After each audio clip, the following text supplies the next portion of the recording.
θυμάστε, λέει όλη την ιστορία του χωριού. Λαστρέψαμε όλες ώρες και τα πρώτα μας σουτιέ. Πηγαίναμε εργασία ομάδες ομάδες, όποιοι κορίτσια και εγώ και τις περισσότερες φορές, να φτιαχτάρουμε και να το πούμε. Πόσα idήλια αλήθεια δεν ξεδουλήθηκαν σε αυτήν την βόλτα. Σήμερα η τηλεόραση τα ισοπαίδωσε όλα. Κατά μήκους της γραμμές μέχρι το σταθμό, λειτουργούσε το σταθμός, γιορτάζαμε πρωτομαγιές και κάναμε στεφάνια, με άπειρα ζυμπούλια και αγριόκλινους, που φύτρωναν πλούσια στον κόσμο. Τότε, πριν ισοπεδώσουν τα πάντα οι χαμώνες και τα τραπικέ και οι αλόγοι στην χρήση κουπασμάτων και αφαγής κάθε είδους πανηγυρίδες που είχαμε. Θυμάσαι τα σούρα, δεύτερη κόμη, πρώτη γυρούλα, η ραλού, η σαμουίλα του Θαμάσης και τη Σουπάνης, το Μπαχτσέ και τον Τάλη που συμφωνιά. Μαζεύαμε αγριοκάρδαμο, σέσουρα, λάπατα, απ' τα ριάκια του χωριού μας που ανάπτυζαν άφθονα και στέλνουν νερά στον Τάλη και στους Μπαχτσέδες.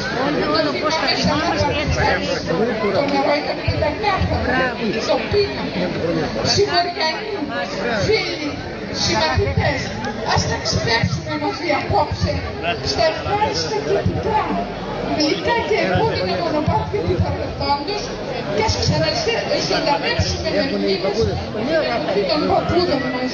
Σας ευχαριστώ για την υπομονή. Καλή διασκέδαση.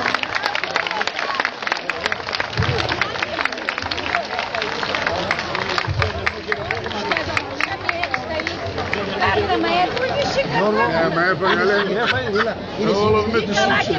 Γιατί κουραδάς εδώ λιγάκι. Μέσα στα βατραχώσικα και τα έφαγαν και τα άτρωγαν.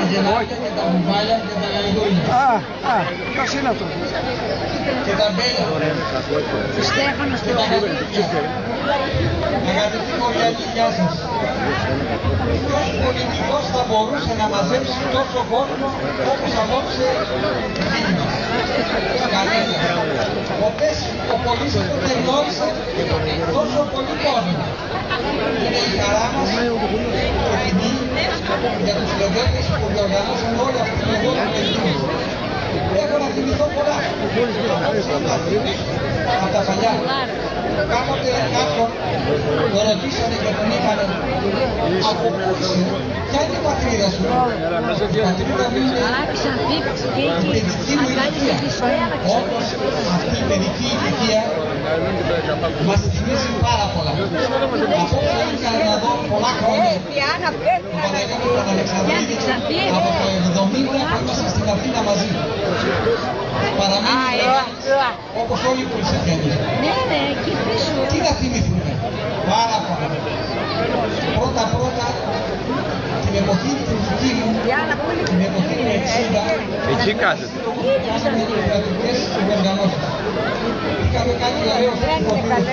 Όλοι αυτοί είναι Ξαναφέρα. Ο Αμαξόπουλος στο Βελόι. Ήταν ο μεγάλος Ερωτιάλης. Ο Μαργαρίτης Αμαξόπουλος. Δεν βάζει συμβουλιστή και να βγάζουμε, Θα το βάλω στο ίντερνετ, θα κάνω διαφήμιση των πωλήσεων το αύριο.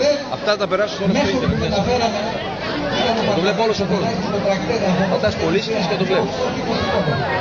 Αυτές οι αναμνήσεις πήγαμε για το θέατρο στην Κινησία να παίξουμε. όπως δεν ξεχνούνται και τόσα άλλα.